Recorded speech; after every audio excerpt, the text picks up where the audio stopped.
యేసుక్రీస్తు నామంలో మీ అందరికీ శుభాభివందనాలు తెలియపరుస్తున్నాను. బ్రెజిల్ దేశంలో ఒక అద్భుతమైనటువంటి ఫుట్బాల్ ఆటగాడు ఉన్నారు. ఆయన చాలా అద్భుతంగా ప్రతిభ కనపరుస్తాడు, అద్భుతంగా ఆడతాడు కూడా. ఆయన తన తల మీద, నుదుటి మీద ఒక బ్యాండ్ పెట్టుకున్నాడు. ఏంటంటే 100% జీసస్ అని, 100% జీసస్ అని. అయితే 100% జీసస్ అంటే ఏంటి అని అడిగితే, కొంత నా బలం, కొంత దేవుని బలం, కొంత నా జ్ఞానం, కొంత దేవుని జ్ఞానం. అది కాదు, ఈరోజు నేను విజయం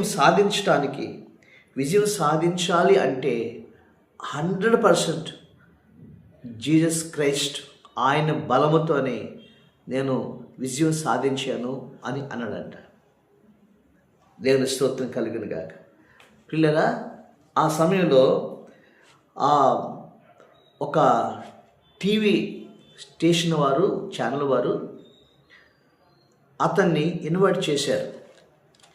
ఆ టీవీ ఛానల్ పేరు మరి ఫీఫా టీవీ. అప్పుడు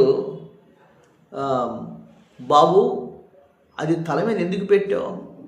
నువ్వు చాలా ప్రతిభావంతుడు కదా, చాలా మరి ఆటలో నీకు మంచి పట్టుదల కలిగిన వాడు కదా, మంచి జ్ఞానం కలిగిన వాడు కదా, మరి ఎందుకు పెట్టామంటే ఆయనకు మాట్లాడంట,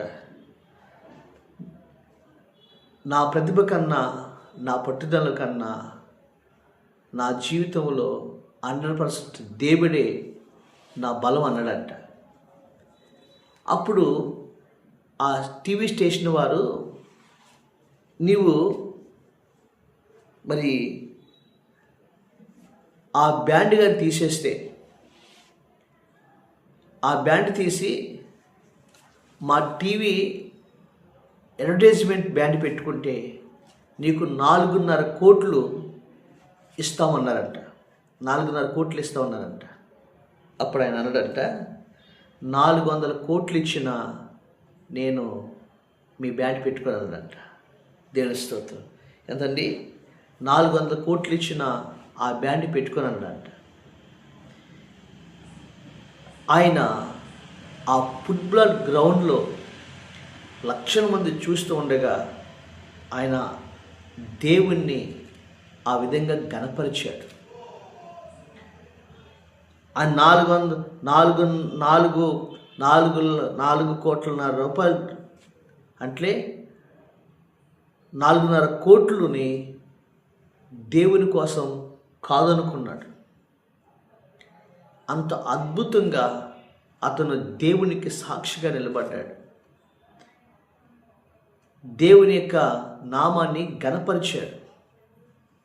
ఈరోజు ఒక బైబిల్ పట్టుకుని చర్చి రావడానికి చాలామంది సిగ్గుపడతారు. అది సంచిలో పెట్టుకుని వస్తారు బైబిల్ పట్టుకుని రావడానికి. కానీ ఇతను యవనస్తుడు.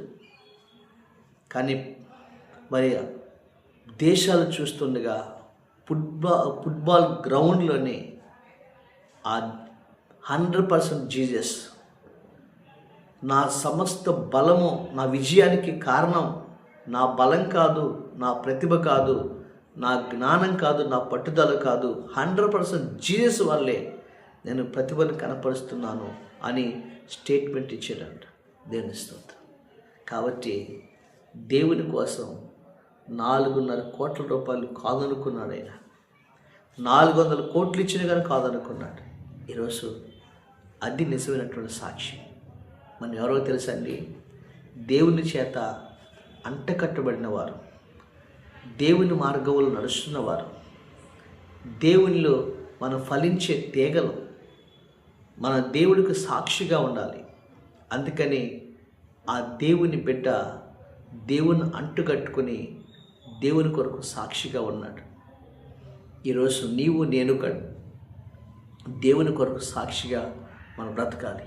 ఈ లోక సంబంధం వాటిని ఆశించి దేవుని నామాన్ని అవమానపరచకుండా దేవుని కొరకు నిలబడే ఒక వ్యక్తిగా, దేవుని మహింపరిచి దేవుని సువార్తను ప్రకటించే వ్యక్తిగా, నువ్వు ప్రభుని అమరించే వ్యక్తిగా ఉండాలి. బైబిల్ గ్రంథంలో మోషే ఒక మాట అంటాడు. హెబ్రీయులకు రాసిన పత్రిక 11వ అధ్యాయం 24వ వచనంలో చూసినట్లయితే మోషే అంటాడు, హెబ్రీ 11:24, మోషే పెద్దవాడైనప్పుడు విశ్వాసమును బట్టి ఐగుప్తు ధనము కంటే క్రీస్తు విషయమైన నింద గొప్ప భాగ్యమని ఎంచుకొని అల్పకాలము పాపభోగము అనుభవించుట కంటే దేవుని ప్రజలతో శ్రమ అనుభవించుట మేలుని యోచించి ఫరో కుమార్తె యొక్క కుమారుడని అనిపించుకున్నటకు ఒప్పుకొనలేదు. ఎలయనగా అతడు ప్రతిఫలముగా కలగబో బహుమానమందు దృష్టి ఉంచెను. విశ్వాసం బట్టి అతడు అదృశ్యుడైన వారిని చూసినట్లు స్థిరబుద్ధి గలవాడై రాజగృహమునకు భయపడక ఐగుప్తుని విడిచిపోయాను. దేవుని స్తోత్రం. ఐగుప్తు ధనము కంటే రాజు యొక్క కుమారుడని అనిపించుట కంటే దేవునితో కొరకు ప్రజలతో నింద అనిపించుట గొప్పవని అల్పకాల పాప భోగములను వదిలిపెట్టేశాడంటే ఎవరండి? మోషే.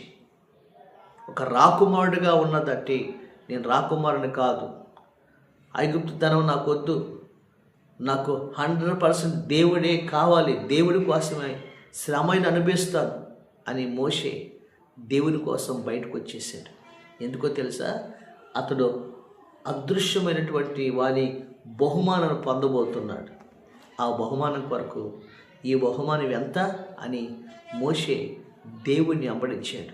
ఏ లోకంలో కూడా మోషేని గొప్ప నాయకుడిగా చేశాడు. పిల్లగా ఈరోజు జీవము కలిగిన దేవుడి బిడ్డలమైన మనము ఆ యవనస్తుడు లక్షల మంది ప్రజలు ఎదుట ఫుట్బాల్ గ్రౌండ్లో 100% జీసస్ క్రైస్ట్ ఆయన వల్లే నేను విజయం సాధించానని స్టేట్మెంట్ ఇచ్చినట్లుగా నీవు కూడా ప్రభు కొరకు గొప్ప సాక్షిగా బ్రతకాలని ఈరోజు ప్రభు నీతో మాట్లాడుతున్నాడు.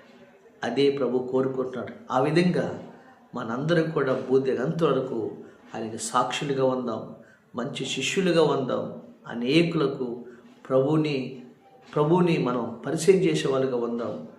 అలాంటి బహుమానం ఆ దేవుడు నీకు కూడా ఎందరో అనేకులను తిప్పుతారో వాళ్ళు ప్రకాశించే జ్యోతుల వల్ల ఉంటారని ప్రభు చెప్పాడు. అలాంటి గొప్ప బహుమానాన్ని రాబో కాలంలో దేవుడు నీకు అనుగ్రహించును గాక. ఆమేన్. పరిశుద్ధుడైన మా తండ్రి, సర్వశక్తిమంతుడైన మా ప్రభా, ఈరోజు ఈ వాక్యంలో మీరు మాతో మాట్లాడేందుకు స్తోత్రాలు చెల్లిస్తున్నాం. ఆ యవనస్తుడు 100% జీసస్ అని ఏ విధంగా స్టేట్మెంట్ ఇచ్చాడు. మా జీవితంలో అన్ని విషయాల్లో విజయం సాధించాలంటే 100% క్రీస్తువుని కలిగి ఉండాలి. అలాంటి నీ మీద ఆధారపడి నిన్నే మేము తండ్రి నాయన దేవుడిగా కలిగి ఉండి అన్నిట్లో అత్యధిక విజయం పొందుకునే కృప దయచేయమని యేసు నామమున అడుగుచున్నాము తండ్రి.